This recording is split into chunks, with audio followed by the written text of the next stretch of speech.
várias das empresas de IA alegam o tal do fair use, né, que é da legislação americana, que é o uso justo, que eles não teriam que pagar direitos autorais. Só faltava eles fazerem isso e depois querer cobrar direitos autorais da IA que eles fizeram sem pagar direitos autorais, né? Ainda bem que o Brasil vai ser diferente. O Brasil, aí a responder essa pergunta é difícil. Por quê? Porque a gente não tem nenhum caso de tribunais, né? A gente tem a nossa lei de direitos autorais que diz que para uma obra ser protegida, ela precisa ser original e precisa ser uma criação do espírito. Notem a frase do espírito, né? Então, a discussão isso ainda não foi testado nos tribunais. Se algo que foi criado e gerado, sintetizado por uma IA, é protegido por direito autoral ou não.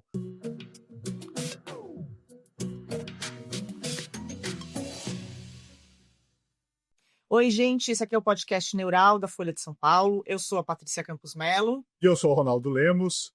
E, aliás, Patrícia, você viu nesse fim de semana a partida do Alcaraz e do Sinner? Meu, você acredita? Eu sou uma absoluta ignorante em tênis, né? Mas por acaso eu assisti e foi mega emocionante, né? Tinha um monte de gente torcendo, incrível. Eu achei, aliás, não só eu, né, mas muita gente, uma das mais importantes partidas de tênis da história, né? E o Alcaraz, o que é aquilo? O cara salvou vários match points, conseguiu dar a volta por cima, dominou o jogo de novo e ganhou. Aquilo é inacreditável. Eu fiquei eletrizado, tá? Fiquei realmente muito impressionado. Agora é bacana como isso tá rolando aqui no Brasil, uma coisa das pessoas passarem a jogar, querer aprender a jogar tênis, né? Tem programas sociais, principalmente por causa do Fonseca e da Bia Haddad. Com certeza. Não, o João Fonseca é o novo ídolo dessa geração. Aliás, um ídolo muito bacana, né? Acho que a gente já estava com saudades de ter um novo Guga, assim, para torcer. A Bia, então, nem se fala. Eu sou fã demais dela. Acho ela fera, incrível, assim, como ela tem uma super resiliência, joga bem pra caramba. E está acontecendo esse fenômeno que tênis virou uma mania, né? Em tudo quanto é lugar. Em São Paulo, você não consegue achar horário para quem quer jogar. Os clubes estão tendo um monte de gente se inscrevendo para poder jogar tênis. O preço, inclusive, de achar uma quadra está indo para cima, né? Está subindo, uma inflação, exatamente pela quantidade de pessoas que estão jogando tênis. Agora, é interessante porque tem muito projeto social também em torno do tênis. Muita gente tem uma visão do tênis como um esporte elitista, e é um pouquinho, né? A gente tem que dizer que sim. É caro, né? Raquete não é um negócio barato, você precisa de uma quadra que ocupa muito espaço, então é difícil para uma cidade como São Paulo você ter lugares adequados. Mas, por exemplo, tem projetos como a Maria Esther Bueno, né? O nome do projeto, um projeto nacional de capacitar pessoas através do tênis, já formaram 90 mil pessoas no Brasil todo. Inclusive, quem quiser e tiver interesse em jogar, pode procurar, né, por Maria Esther Bueno, o nome do projeto, e tem na internet os telefones para você ligar para aprender a jogar tênis, a conseguir fazer aula, inclusive, de graça. E tem histórias incríveis, né? No Brasil, por exemplo, o Givaldo Barbosa, que tem até um clube de tênis em Alto de Pinheiros, em São Paulo. Ele começou como catador de bola, né?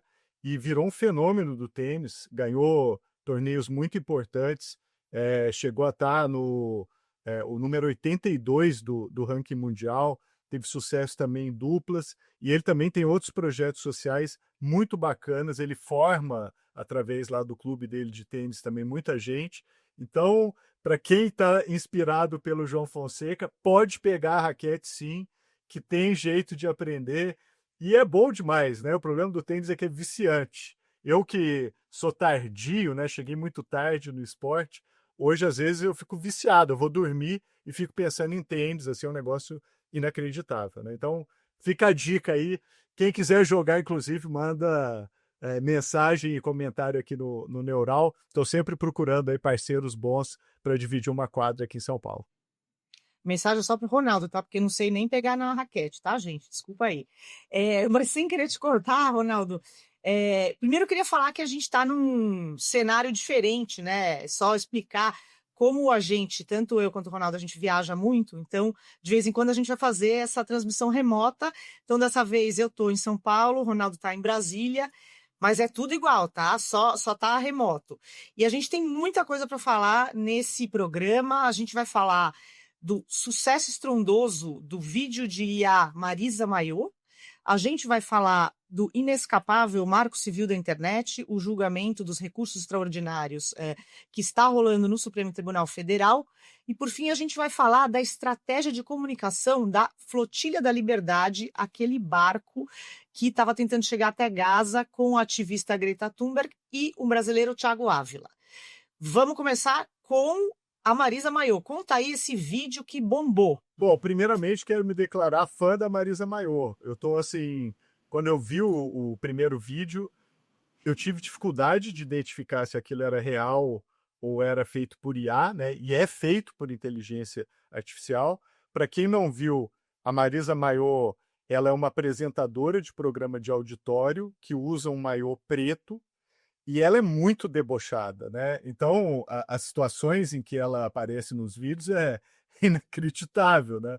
Porque tem entrevista dela com uma mulher que ensina a trair o marido sem ele descobrir, tem uma entrevista dela com um médium para saber o que acontece depois da morte. Eu não vou dar spoiler das respostas. Entrevista dela com um cara carregando um tigre. Então, coisas Tem uma assim. da espinha, né? Que é tratamento para espinha. Tratamento da espinha. E assim, o que eu achei legal é que o Raoni Phillips, né, que é quem fez tudo isso, né, ele usou a plataforma do Google nova, que é o Veo 3, e criou os textos, né, e inventou essa personagem através de comandos de textos nessa plataforma. Ele é um comediante de mão cheia. Então não é que assim aquilo veio do nada, né? O Raoni, há muitos anos, ele faz uma série usando aquele videogame The Sims, que ele chama Girls in the House. A série tem muitos seguidores, até eu não tinha ideia do quanto que era popular assim. E só que era uma coisa mais de nicho, né? Era um fenômeno que quem conhecia, adorava, mas não era uma coisa assim Brasil todo, né? E aí, com a chegada do Veo 3, a mídia mudou e é como se a hora do Raoni tivesse chegado, é como se ele estivesse treinando há muito tempo para fazer algo desse tipo. Ele criou essa personagem, ele tem uma coisa de saber a linguagem da TV muito bem, né? É um cara bom de linguagem de TV. E de repente, o negócio viralizou na internet. E Patrícia, em 5 dias, teve a Band colocando uma sósia no ar, né, da Marisa Mayô. Teve edição do Fantástico de domingo, falando sobre Marisa Mayô. Teve o Magazine Luiza fazendo merchan com Ia falar isso, com a contratou de Marisa. garota propaganda a Marisa Mayô. E assim, isso tudo em 5 dias, né? E as pessoas, outro ponto para a gente falar aqui, elas continuaram a brincadeira, né? Então, hoje tem conta pirata da Marisa Mayô. Por exemplo, tem uma conta no TikTok que fica produzindo vídeos dela. Fui olhar hoje de manhã, estava com 35 mil seguidores já. E gente fazendo vídeo que não é do Raoni. Então, assim, virou como se fosse uma criação coletiva. Agora, Agora, como é que funciona assim? Você falou, o pessoal está criando em cima do que ele criou. Ele tem os direitos autorais sobre a Marisa Mayô, que ele é inteligência artificial, mas ele que criou. Como é que funciona? Patrícia, pode fazer pergunta fácil também, tá? Porque essa aí é complicada, mas eu vou dar a resposta como advogado, né? O que acontece? Porque muita gente está se perguntando quem é o dono, né, da Marisa Mayô, quem é que é o dono do direito autoral. Bom, se a gente estivesse nos Estados Unidos, criações feitas por IA, elas não têm direito autoral, tá?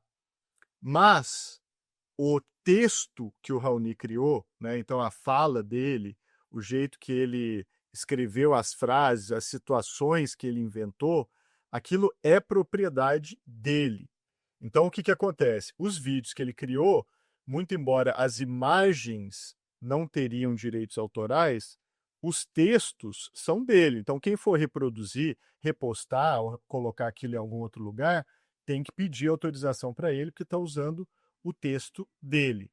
Agora, Agora, faz sentido, né? Porque se fosse que nem nos Estados Unidos, lá, por exemplo, para usar dados, imagens, etc., várias das empresas de IA alegam o tal do fair use, né? Que é da legislação americana, que é o uso justo, que eles não teriam que pagar direitos autorais. Só faltava eles fazerem isso e depois querer cobrar direitos autorais da IA que eles fizeram sem pagar direitos autorais, né? Ainda bem que o Brasil vai ser diferente. o Brasil, aí a responder essa pergunta é difícil. Por quê? Porque a gente não tem nenhum caso de tribunais, né? A gente tem a nossa lei de direitos autorais que diz que para uma obra ser protegida, ela precisa ser original e precisa ser uma criação do espírito. Notem a frase do espírito, né? Então, a discussão isso ainda não foi testado nos tribunais. Se algo que foi criado e gerado, sintetizado por uma IA, é protegido por direito autoral ou não. Agora, o texto da Raoni, seja aqui, seja nos Estados Unidos, com certeza é protegido. Tanto que teve um caso emblemático lá nos Estados Unidos de uma história em quadrinhos, em que as imagens, né, os quadrinhos eram gerados por inteligência artificial, mas os textos e os diálogos eram do autor. E o que o escritório de direito autoral lá falou era exatamente isso, que as imagens eram públicas, mas aquelas imagens com os textos eram do autor. Eu acho que no Brasil a gente vai acabar caminhando para um caminho parecido, tá?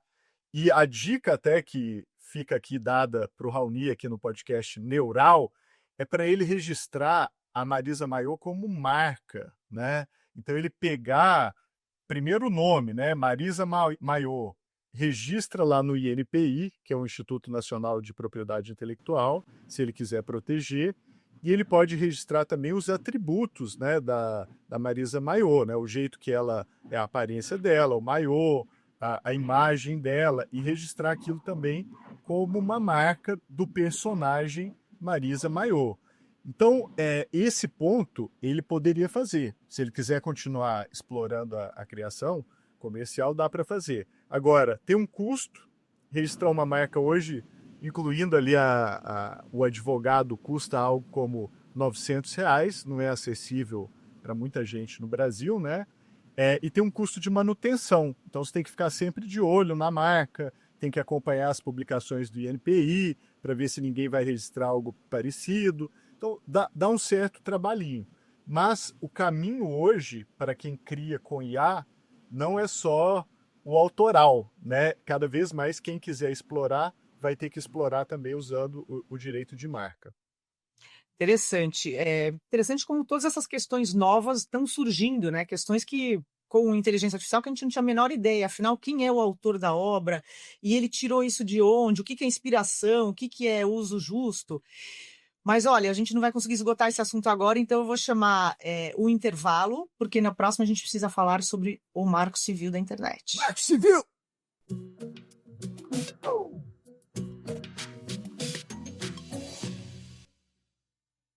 Neural tem apoio da Almap BBDO, é a agência com maior índice de maturidade digital do Brasil. Bom, a gente está de volta do intervalo e vamos falar sobre um julgamento muito importante, que é um julgamento de 2 recursos extraordinários no Supremo Tribunal Federal, que pode mudar, reformar ou até derrubar o Marco Civil da internet. O que é o Marco Civil da internet? O Marco Civil da internet é a lei que governa a internet, a principal lei, que é uma lei de 2014, e o que se trata, o que estão discutindo no Supremo é o artigo 19. O artigo 19, ele fala sobre a responsabilidade das plataformas sobre o conteúdo que elas veiculam. Então, por exemplo, se tem ali um post no Facebook que tem um crime de racismo, alguma coisa do tipo, quem é o responsável? Quem pode ser responsabilizado ou punido? É o autor do post ou é a plataforma? Então, até hoje, o que valeu pelo Marco Civil é que a plataforma, né, seja o Facebook, seja o Google, quem for TikTok, só pode ser responsabilizada se houver uma ordem judicial para remoção, por exemplo, e ela não obedecer. Antes disso, não. E o que a gente teve de votos até agora, em dezembro a gente teve os votos dos ministros Dias Toffoli e Fux, que o voto deles basicamente declara inconstitucional o artigo 19 do Marco Civil e propõe ali uma coisa totalmente nova. O ministro Barroso, que é o presidente da corte, fez um voto meio híbrido, que não é inconstitucional o artigo 19, mas ele pede que algumas outras exceções para poder responsabilizar as plataformas antes de ordem judicial. E na quinta-feira passada a gente teve o fim do voto do ministro André Mendonça, que votou a favor da constitucionalidade. O Ronaldo, lá em 2014, foi um dos autores do Marco Civil. Então, eu queria que você falasse um pouquinho, eu já sei um pouco sua visão, né, que é diferente da minha, mas eu queria que você falasse um pouquinho aí o que você está vendo esse julgamento, inclusive vai ser retomado esta semana com o voto do ministro Flávio Dino. Pois é, Patrícia.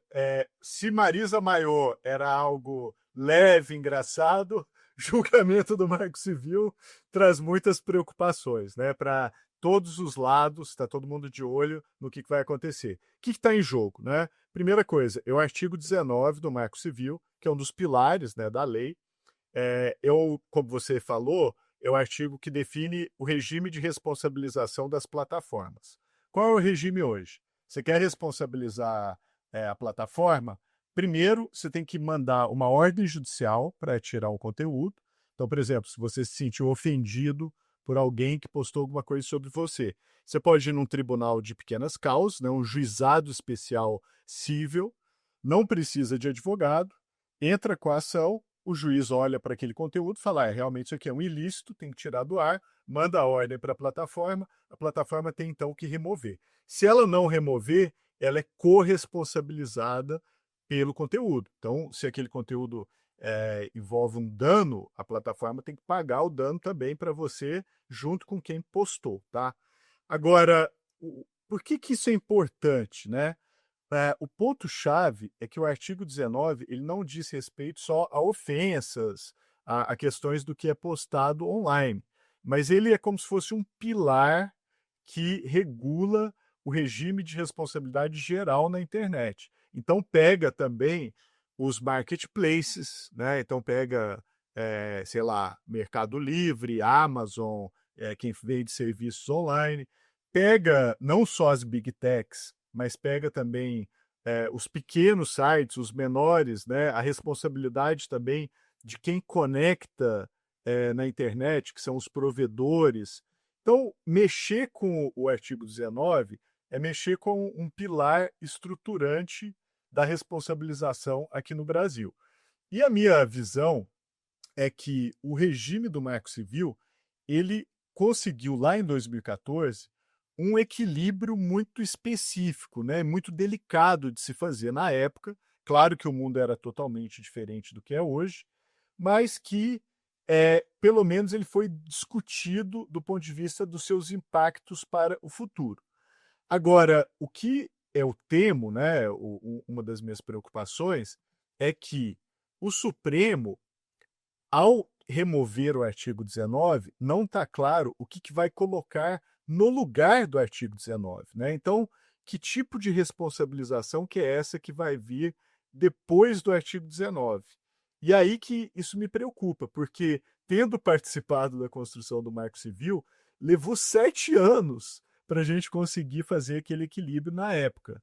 E agora, eu acho que, assim, pelo menos dos votos até agora, primeiro, não tem consenso entre os juízes e não está claro o que vai vir depois. Não sei o que você pensa, adoraria te ouvir também.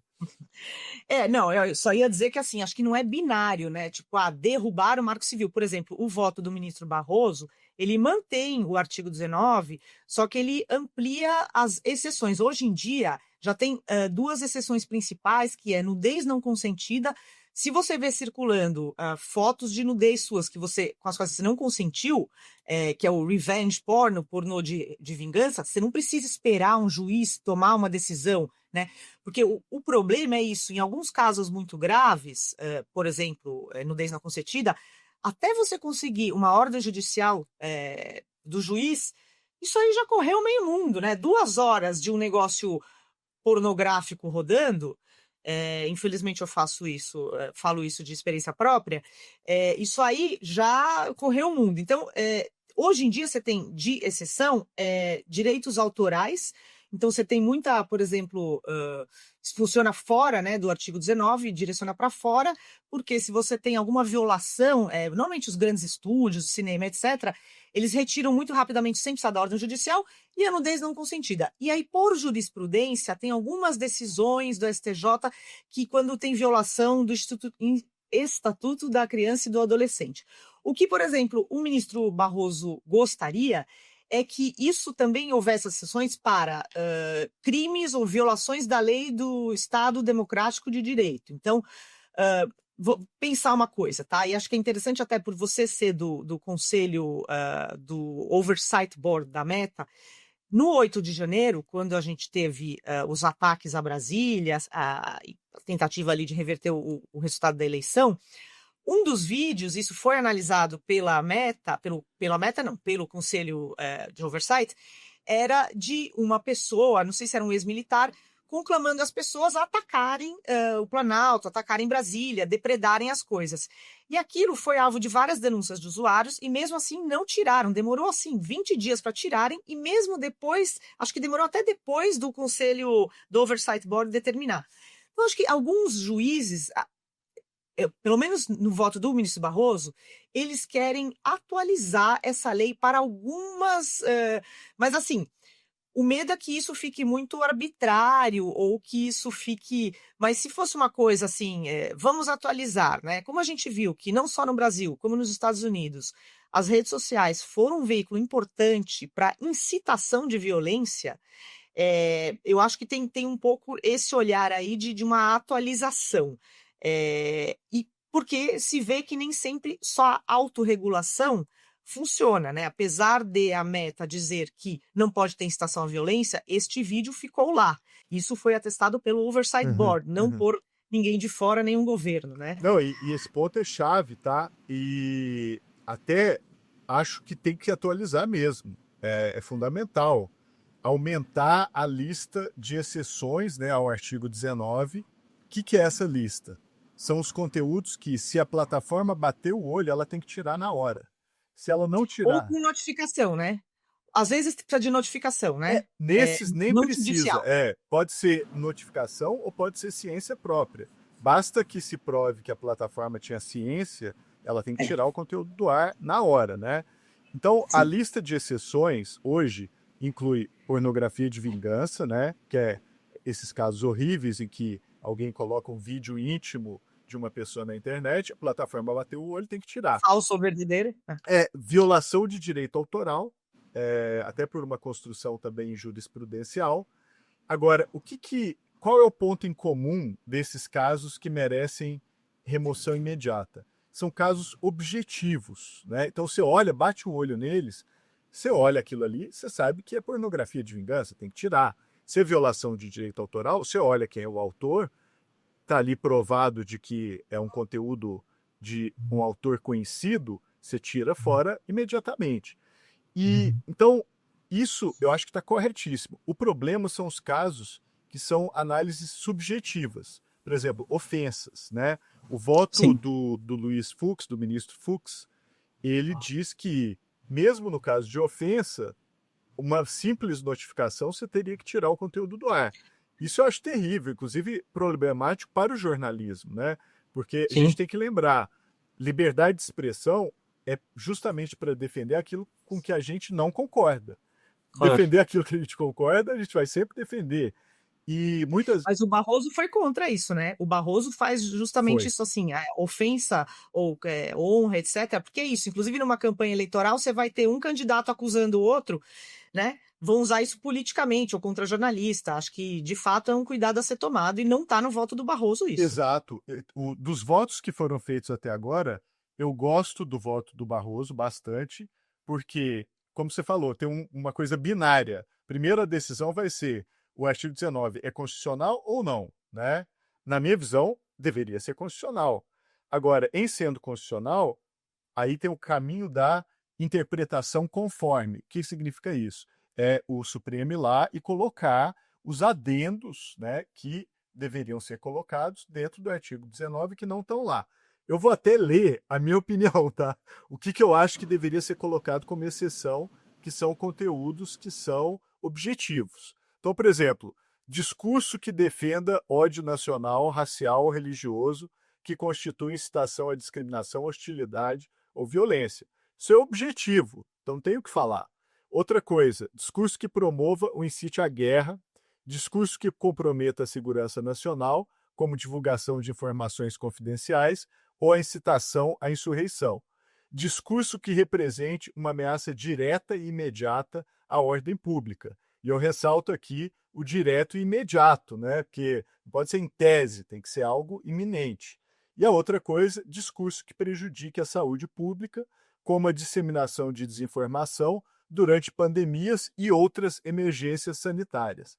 Agora, eu não tirei isso aqui da minha cartola, tá? Isso aqui está no Pacto Internacional dos Direitos Civis e Políticos, que o Brasil aprovou como lei em 1992, é um compromisso internacional que o Brasil tem com relação a direitos humanos.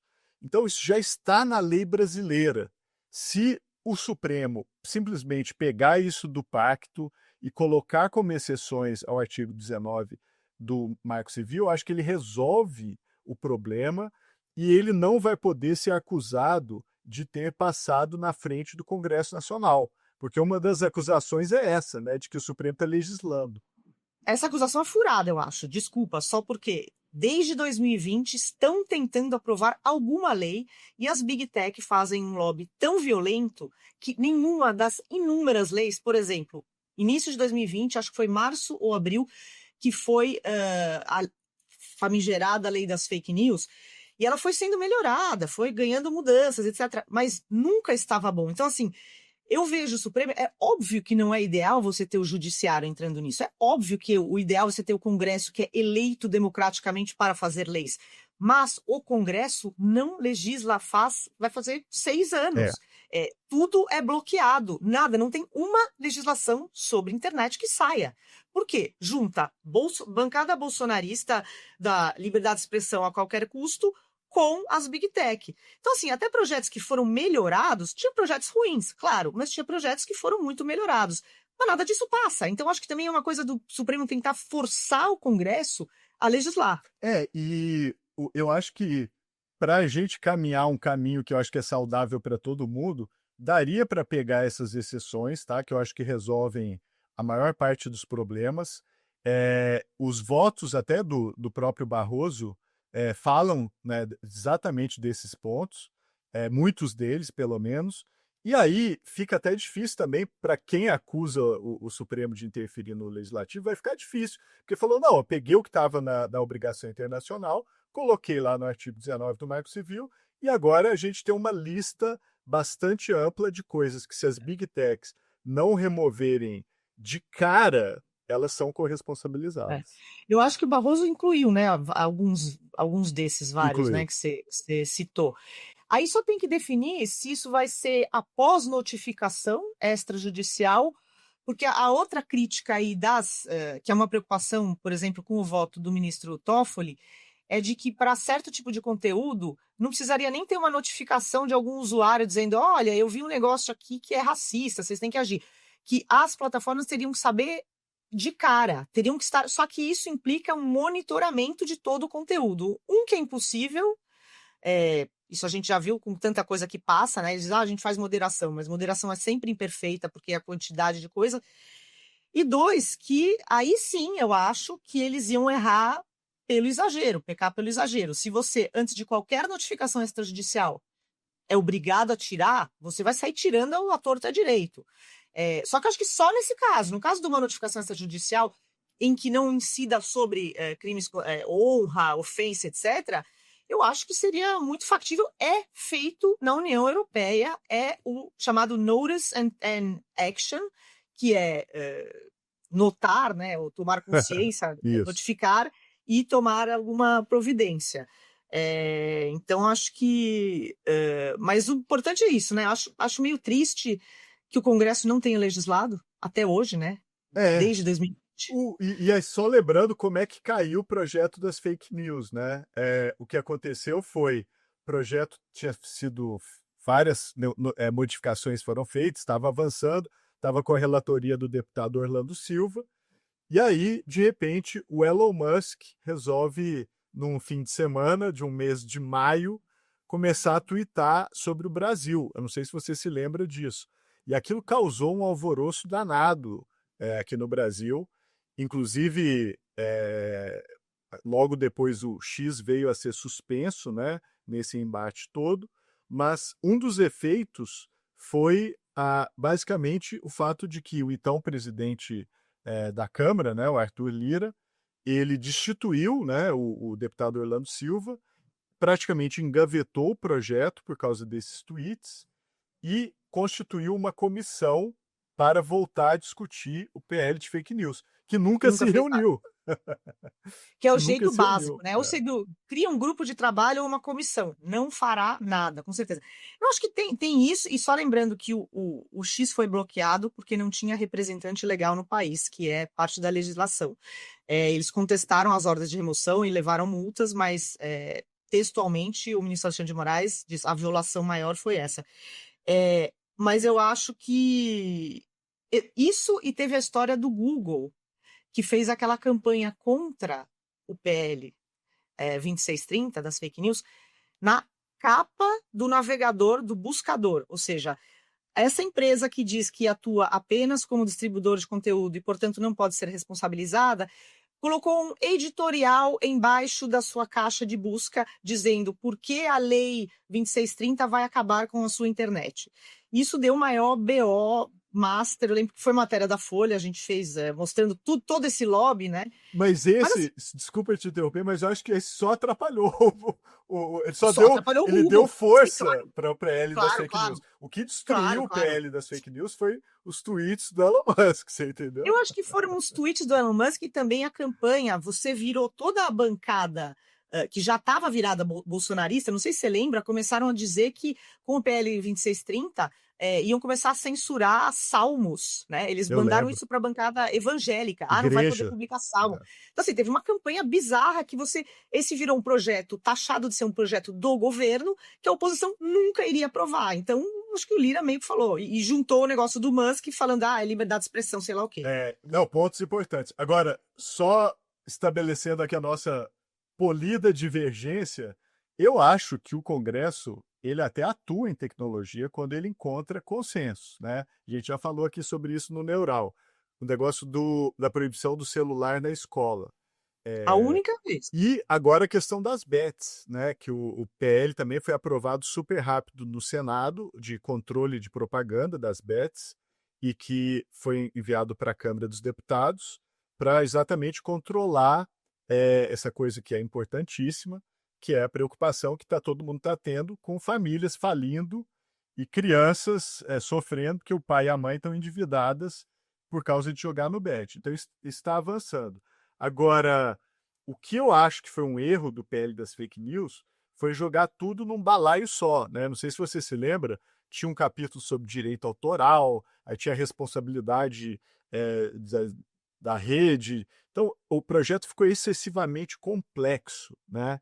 Então, esse ponto também eu acho que dificulta o avanço. Eu sei, você tem essa divergência. Eu acho que pode ser, mas de qualquer maneira eles iam ter bloqueado. E só lembrando, esse negócio das bets, na verdade, não foi rápido, porque eles estão para regulamentar esse negócio saiu do controle porque ele devia ter sido regulamentado quando foi liberado e não foi até hoje. Mas eu entendo seu ponto. O celular acho que é um ponto ótimo. Gente, essa conversa aqui a gente poderia ficar horas, mas a gente tem que chamar um intervalo e a gente volta daqui a pouquinho.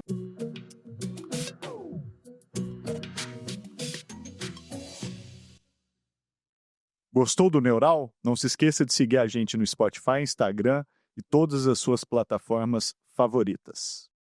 Bom, a gente está de volta. Vocês devem estar acompanhando o noticiário. Tinha um barco, né, que estava, inclusive, a ativista sueca ambientalista Greta Thunberg e um brasileiro, que é o Thiago Ávila, estavam dentro desse barco, que é a flotilha, chamado Flotilha da Liberdade. É um barco de ativismo que tentava ali furar o bloqueio para Gaza e levar uma quantidade módica de ajuda humanitária, mas mais para fazer uma manifestação.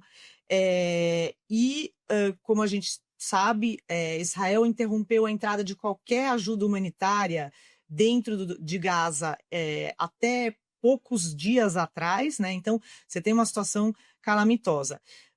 O que aconteceu é que essa flotilha foi interceptada pelas forças israelenses, que inclusive tanto o Ministério das Relações Exteriores de Israel quanto o porta-voz de defesa tiraram sarro, dizendo assim, o barco do selfie, é as celebridades que vinham trazer as coisas. Então, assim, não vamos entrar nesse cerne questão da guerra em Gaza, mas eu acho interessante, a gente ficou falando com o Ronaldo, como eles foram documentando em tempo real tudo o que estava acontecendo. Então, você tinha ali uma deputada francesa, você tinha o próprio brasileiro, tinha a Greta, que eles foram filmando e deixaram vídeos para quando eles fossem detidos, quando o barco fosse interceptado. Assim, você está vendo esse vídeo? Então é porque o barco foi interceptado.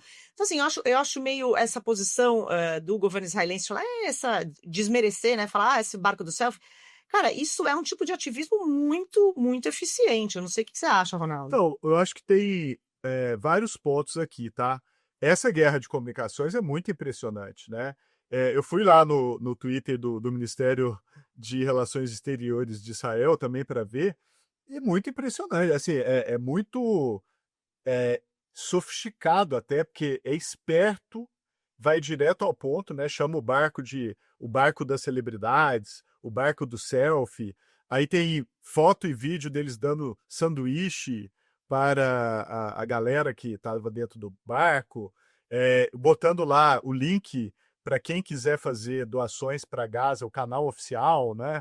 Só que não entra, né? E falando. Quem vai pegar a doação toma um tiro, né? Que a gente viu, já morreram 90 pessoas tentando pegar ajuda humanitária. E falando lá que 1.200 caminhões chegaram, que o barco não tinha nem metade de um caminhão e que os integrantes tinham consumido a parte da doação. Então, o negócio assim, os atores estatais, eles aprenderam a fazer zoeira, né? É muito impressionante isso.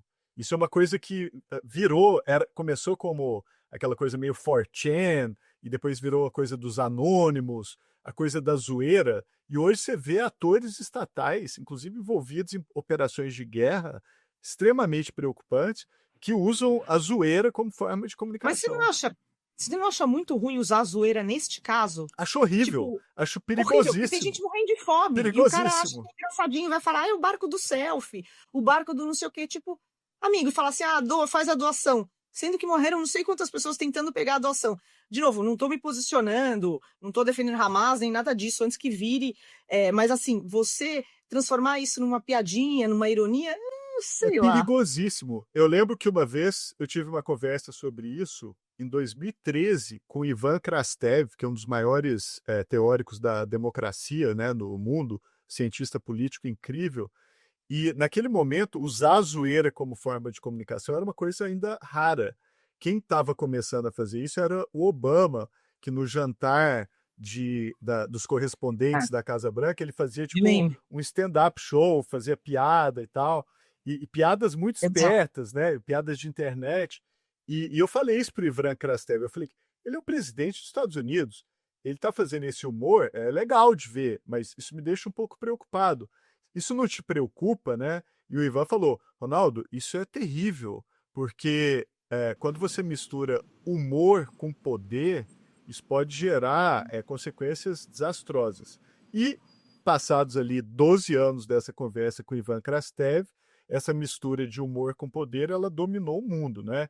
E se a gente for pensar, a origem de tudo isso veio primeiro naquele fórum, que era a 4chan, que gerou uma forma de comunicação anônima e usando memes, etc., muito eficaz. Essa forma de comunicação gerou o grupo Anonymous, que começou a fazer operações políticas. Então fizeram um monte de operações na época do Wikileaks, né, do Julian Assange, em defesa, inclusive, do Assange. Aquilo conseguiu exercer um poder inédito. E o que aconteceu? Os estados nacionais olharam para aquilo, né, que o Anonymous estava fazendo e falou, interessante, esse pessoal está conseguindo mobilizações e efeitos que são exercícios do poder. Eu que estou no poder também posso fazer esse jogo. E aí começou cada vez mais experimentos de uso do humor misturado com poder, e hoje, basicamente, a gente vê que isso tomou conta de tudo quanto é lugar, né? Mas você não acha que era mais, assim, menos o Anonymous e mais o alt-right, que é essa direita alternativa? Essa lacração de uma direita digital, que isso foi abraçado por governos de direita, mais do que o Anonymous? Não sei, fiquei pensando. Surgiu tudo junto, né? Quando a gente vê a história da 4chan, né? A gente vê isso de uma forma muito clara. Tem até livros que contam isso. O Anonymous e a alt-right surgiram juntos. Tanto que um era, vamos chamar, progressista, o outro era conservador. Só que depois tudo começou a se misturar. O Anonymous virou conservador, a alt-right foi se transmutando também. Então, o que acontece? É uma forma de comunicação que ela é típica da internet. E eu lembro, nos anos 2000, eu conheci o fundador da 4chan, o Christopher Poole, que o apelido dele era Moot. E, num determinado momento, ele foi eleito a pessoa do ano na votação do público pela revista Time. E, Patrícia, isso foi uma loucura, porque não foi gente que votou nele. Os usuários da 4chan se organizaram e manipularam o vencedor, colocando ele em primeiro lugar. E não só isso, se você olhava a primeira letra de todos os primeiros colocados, formava a frase Marble Cake, also the game, que eram dois memes da 4chan na época. Ou seja, eles manipularam não só o vencedor, mas o número 2, o número 3, o número 4, com precisão cirúrgica. Isso era 2009. Quando eu vi Nossa. isso, eu era um mero colunista do Folhetim, da Folha de São Paulo. Eu escrevi uma coluna que, para mim, até hoje é uma das mais importantes, que eu falei, isso aqui que parece engraçado é, na verdade, um ovo da serpente. Porque se eles conseguiram manipular a lista da revista Time se organizando dessa forma, o que mais que é possível fazer desse jeito, né? E aí, estamos aqui em 2025, vivendo essa realidade. Nossa, não, muita coisa, muito assunto. Mas, pessoal, vamos pro break e a gente volta já já com o balanço dos vencedores e perdedores da semana.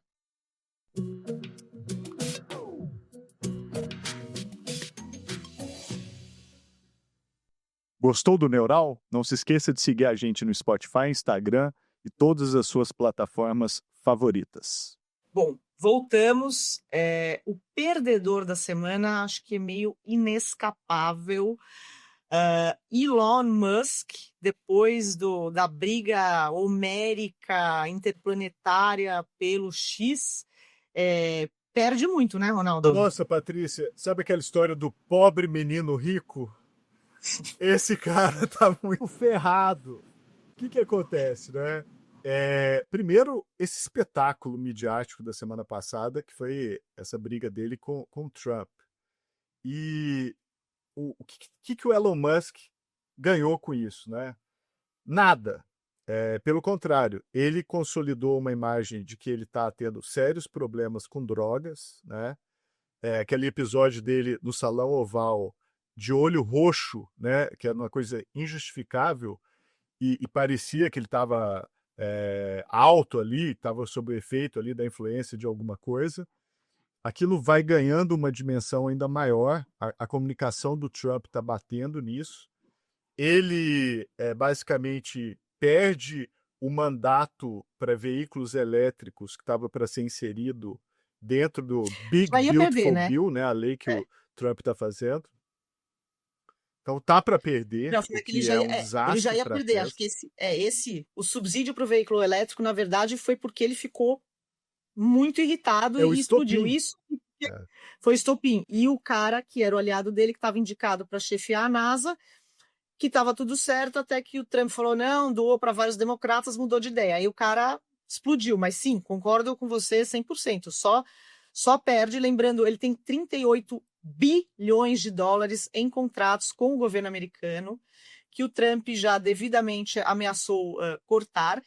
E além desses contratos, ele, à frente do DOGE, né, da tal da agência de eficiência, de corte de custos, ele já estava eviscerando as agências regulatórias e também influenciando, por exemplo, a Agência Nacional de Transportes, que tinha investigação sobre os carros autônomos da Tesla, que tiveram vários acidentes, um monte de BO, meio que ficou paralisada essa investigação. Uma outra investigação da Agência Ambiental, a EPA, sobre poluição ali no site de lançamento do SpaceX no Texas, também está paralisado. Então, assim, não é absurdo pensar que tudo isso pode ser facilmente retomado aí com mais força agora que o Trump e ele são desafetos. E, por fim, se o Steve Bannon, que é o conselheiro ainda informal do Donald Trump, for ouvido, ele pode ainda ser deportado, apesar de ser um cidadão naturalizado americano. Podem estatizar a SpaceX, né, para garantir que as coisas da NASA vão ficar bem, e vão investigar o suposto uso de drogas, de ketamina dele. Ou seja, tá bem o negócio, Não, né? e Patrícia, o Steve Bannon falou isso sério. Ele falou que o ICE, né, que é esse órgão que fica achacando imigrantes, inclusive legais dos Estados Unidos, devia pegar o Trump e mandar ele para a África do Sul. Ah, desculpa, devia pegar o Musk e mandar ele de volta para a África do Sul. Agora, a companhia dele que mais perde de longe é a SpaceX e o Starlink, né? Depende totalmente de contratos governamentais. A Tesla caiu 14%, valor é tipo 150 bilhões de dólares, um negócio assim inacreditável que foi vaporizado, né, da riqueza dele. Eu até olhei as ações da Trump Media, né, que é a empresa de mídias sociais do Trump, para ver se tinha caído. Basicamente se manteve a mesma coisa, a variação ali mínima, mas a Tesla tomou um mega tombo. Na segunda-feira tinha se recuperado 1%, mas para quem caiu 14%, 1% basicamente é nada. A única empresa dele que se beneficia é o X. Por quê? Porque o X vive de barraco. E esse é o barraco dos barracos, é o rei dos barracos. Então, nunca se viu um barraco desse tamanho, né? E me chama a atenção isso também, né? Como o governo Trump é um governo dessa questão que mistura entretenimento com governo, né? Porque isso é quase um reality show, cada um fazendo a sua ação do seu lado. Aí o Kanye West, o rapper, entra no meio falando: pessoal, não, a gente ama vocês, vamos lá, vamos tentando passar pano, né? Deixar tudo É bem. assim. Então, assim, é o pai de todos os reality shows da história. Então, Total. E o Trump já até falou, né, que ele nomeia os secretários dele baseado se ele fica bem na TV. Tanto que é um número recorde de egressos da Fox News, inclusive o secretário de Defesa.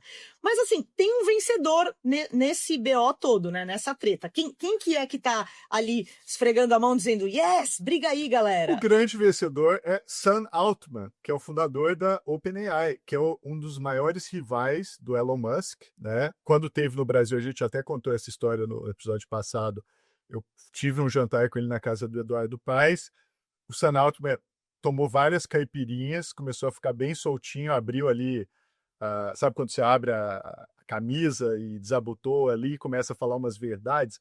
Desceu o cacete no Elon Musk, falou dessa questão dele do uso de drogas, como é que ele dava conta de cuidar das empresas e até na época eu falei, pô, meio exagerado talvez, né? Não tinha ainda essa visão tão clara ou tão, pelo menos, forte ou debatida como hoje. E o Sam Altman não só é o inimigo de morte, como é um dos principais competidores, né? Tanto pela atenção do Trump, porque ele está querendo fazer aquele projeto chamado Stargate, que é de construir data centers, né, nos Estados Média Unidos, um da Center. investimento multibilionário, centenas de bilhões de dólares, quanto 500 bi. colocar os Estados Unidos na fronteira da inteligência artificial através da empresa dele, que é a OpenAI. Inclusive, o Sam Altman esteve na Casa Branca também, logo no início da administração Trump, para anunciar o Stargate, que é esse projeto dele com o governo federal. E aquilo já tinha gerado um ciúme terrível do Elon Musk. Só que agora o Elon Musk virou um pária, né? Fez ofensas terríveis, chamou o Trump de pedófilo, né? Ao envolver, falar que ele está na lista do bilionário Jeffrey Epstein, que mantinha uma ilha onde aconteciam as coisas mais absurdas, e agora o Sam Altman tá quietinho, né? Não falou nada, não fez como o Kanye West, não tentou pôr pano quente, não entrou na disputa, mas está lá rindo sozinho, porque a OpenAI é a grande beneficiária dessa briga, e por isso mesmo o Neural elege Sam Altman como vencedor da semana. Essa semana até, eu não sei se você falou do Stargate, né, que é esse mega data center de 500 bilhões, aliança do governo federal com o Sam Altman. Na época, quando foi anunciado, o Elon Musk criticou, falou, não sei o que lá. E recentemente, quando o Donald Trump foi fazer um giro pelo Oriente Médio, ele foi para os Emirados Árabes, e lá nos Emirados Árabes, ele anunciou uma filial do Stargate, que também é um mega data center ali nos Emirados, com a OpenAI. E o Elon Musk ficou completamente possesso e falou só se incluir também o XAI, etc., mas acabaram, acho que não incluíram. Então, assim, ele tem muito a perder e o Sam Altman muito a ganhar. O que a gente pode prever aí para a semana, Ronaldo? Olha, o que a gente pode prever é simples, que é o fato de que essa coisa de vídeos feitos por inteligência artificial vieram para ficar, né? A gente vai ver isso cada vez mais. Isso vai ser usado para criar fenômenos de massa, como foi a Marisa Maio, mas vão acabar sendo usados também para política, vai ser usado para o comércio, para o marketing. Para a política não vai poder, hein? Vai ter resolução do TSE.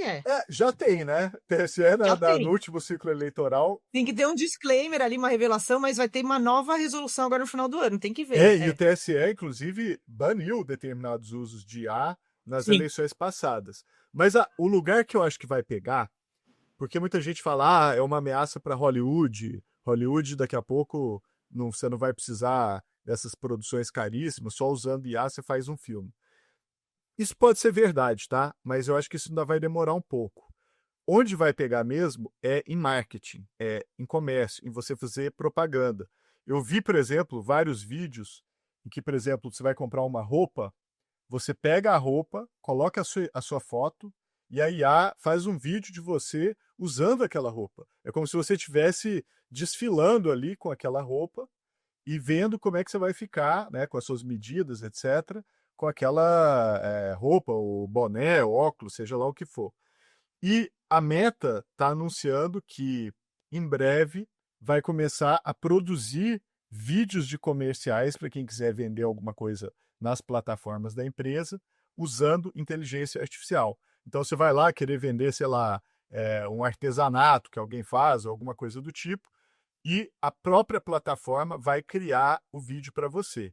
As agências estão super preocupadas, né, porque isso mexe no cerne ali do modelo de agência de publicidade, mas nessa área de marketing, eu acho que a IA vai chegar muito rápido. Isso coloca, assim, uma pulga atrás da orelha com todo mundo que faz vídeo promocional, vídeo para vender alguma coisa. Gente, chegamos ao fim do Neural. É muito assunto, né? Daria para ficar aqui falando, mas semana que vem, na quarta-feira, a gente vai estar aqui. Super bem-vindas as críticas, comentários, elogios. Estamos abertos e agora o Ronaldo vai fazer os créditos para a gente. Neural é o podcast da Folha de São Paulo, dirigido por Ana Penteado, com apoio da Almap. Pela Folha, coordenação de Daniel Castro e Beatriz Pérez. Na semana que vem, estamos de volta com tudo sobre tecnologia, negócios, comportamento e muito mais. E obrigado a todo mundo que deixou comentários nas nossas plataformas. Eu e a Patrícia estamos de olho em tudo.